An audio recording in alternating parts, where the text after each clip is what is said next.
நேர்கள் எல்லோருக்கும் வணக்கம் மற்றும் ஒரு காணொளியூடாக சந்தித்திருக்கின்றோம். 2026ஆம் ஆண்டுக்கான சட்டமன்ற தேர்தல் வெகு ஆரவாரமாக இடம்பெற்றுக் கொண்டிருக்கின்றது தமிழகத்தில் என்று சொல்லுகின்ற பொழுது யார் இந்த முறை முதலமைச்சராக வரப்போகின்றார் என்பதுதான் எல்லோருடைய மிகப்பெரிய மும்முனை போட்டி என்று சொல்லுகின்றார்கள்.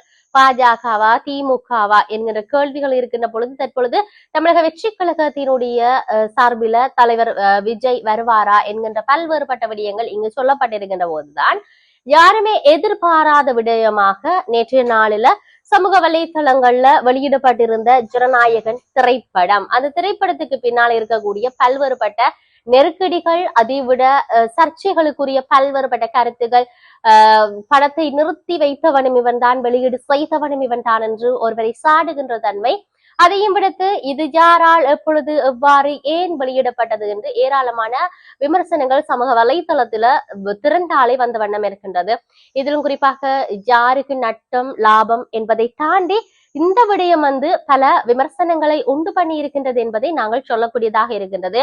இருப்பினும் இந்த ஜனநாயக படமானது, இந்த திரைப்படம் வெளியிடப்பட்டிருந்தமையானது ஒரு மிக முக்கியமான விடயம் என்னவென்று சொன்னால், இந்த திரை உலகத்துல அதுவும் அந்த இயக்குனருக்கு இருக்கக்கூடிய நஷ்டம், அதையும் விட தமிழக வெற்றி கழகத்தினுடைய தலைவர் சொல்லுகிறார் தனக்கு இந்த நேரத்துல இந்த படத்தை இவ்வாறு வெளியீடு செய்து தனக்கான ஒரு மன நெருக்கடிகளை உண்டு பண்ணி இருக்கிறார்கள் என்ற விடயமும் இங்கு சொல்லப்பட்டிருக்கின்றது. இருப்பினும் அதனுடைய நகர்வுகள், ஏராளமான விடயங்கள், விசாரணைகள் அதுகள் இருக்க ஒரு பக்கம். இன்னொரு பக்கம் தமிழக வெற்றி கழகத்தினுடைய தலைவர் விஜய் கும்மியடி பூண்டி பிரச்சாரம் ரத்து செய்யப்பட்டிருக்கின்றது. குமரியில் என்கின்ற விடயத்தில் சொல்லப்பட்டிருக்கின்றது. அதாவது தமிழக வெற்றி கழகத்தின் தலைவர் விஜய் ஏப்ரல் மாதம் 13ஆம் தேதி கும்மிமண்டி பூண்டியில் செய்யவிருந்த பிரச்சாரமானது ரத்து செய்யப்பட்டிருக்கிறது. ஏனென்றால் 13ஆம் தேதி அவர் பிரச்சாரம் செய்யப்பட்டு ரத்து செய்திருந்தார். தமிழ்நாட்டுல சட்டப்பேரவை தேர்தல் 23ஆம் தேதி இடம்பெற இருக்கிற நிலையில தான் நாடு முழுவதும் அரசியல் கட்சி தலைவர்கள் தீவிரமாக பிரச்சாரம் செய்து வருகிறார்கள்.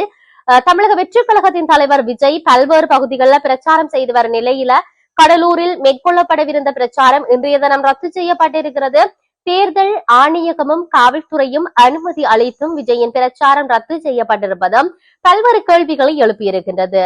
நிர்வாக காரணங்களுக்காக பிரச்சாரம் ரத்து செய்யப்பட்டிருப்பதாகவும் கடலூர் பிரதேச அதாவது பிரச்சார தேதி பின்னர் அறிவிக்கப்படும் என்ற விடயமும் சொல்லி இருக்கின்றார்கள். அதனைத் தொடர்ந்து தமிழக வெற்றி கழகத்தினுடைய தலைவர் விஜய் நாளை மறுதினம் அவர் கும்மிண்டி பூண்டியில செய்யவிருந்த பிரச்சாரமும் ரத்து செய்யப்பட்டிருக்கிறது.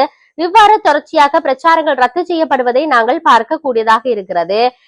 இவர் இவ்வாறு செயற்படுவது ஏன் என்னத்துக்கென்று பலவிதப்பட்ட கேள்விகள் எழுந்திருந்தாலும் அவர் மீண்டும் அதாவது பிரச்சார மேடுகளில் ஒரு இடத்தில் தான் பிரச்சாரம் செய்வதை விட மக்களோடு மக்களாக மக்களுடைய வீடுகளுக்கு சென்று சந்திப்புகளை நடாத்தி பிரச்சாரங்களை செய்வது என்பது மிக முக்கிய நகர்வாக அவர் பார்க்கின்றார். இதுவாறு இருக்கின்ற பொழுது இம்முறை மும்முனை போட்டிகள் இடம்பெற்றாலும் தமிழக வெற்றி கழகத்தின் தலைவர் விஜய்க்கான வாய்ப்புகள் இருக்கின்றது என்பதை ஒரு சில விடயங்கள் சுட்டிக்காட்டுகின்றார்கள் ஒரு சில நகர்வாளர்கள். இவ்வாறு இருக்கின்ற பொழுது திமுக இம்முறையும் ஆட்சியை கைப்பற்றுமா, இல்லை என்றால் என்ன நடக்க போகின்றது என்ற மிகப்பெரிய கேள்விகள் இருக்கின்றது. பல தொகுதிகளில தமிழக வெற்றி கழகத்தினுடைய வேட்பு மனுக்கள் நிராகரிக்கப்பட்டிருக்கின்றன. பல தொகுதிகளில வேட்பு மனுக்கள் ஏற்றுக்கொள்ளப்பட்டிருந்தாலும் தொடர்ச்சியாக பிரச்சாரமானது மும்முரமாக இடம்பெற்றுக் கொண்டிருக்கின்றது. திரை உலகில் இருக்கும் வரையில் அடுத்த வார்த்தை பேச்சாத ஒரு பேச்சுக்கு அடுத்த வார்த்தை பேசுவது என்பது பல நிமிடங்கள் மௌனம் சாதித்த பேர்ந்துதான் பேசுவார் என்கின்ற சொல்லுகின்ற விடயம் தற்பொழுது அப்படியே மாற்றி புயல் போல புலியாக நின்று அவர் பேசிக் கொண்டிருக்கின்றார் என்ற பல்வேறுபட்ட நகர்வுகளை தாங்கி இருக்கின்றது. இருப்பினும் அவருடைய பேச்சாற்றலும் அவருடைய இந்த மக்களுக்கு ஏதாவது ஒன்று செய்ய வேண்டும் என்கின்றதும், மக்கள் இவருக்கான வழியை விட்டுக் கொடுப்பார்களா, இம்முறை யார் இந்த 2026ஆம் ஆண்டு சட்டமன்ற தேர்தலில் முதலமைச்சராக வரப்போகின்றார்கள், யாருக்கான அதிக வாய்ப்புகள் என்பதை நாங்கள் பொறுத்திருந்து பார்க்க வேண்டும்.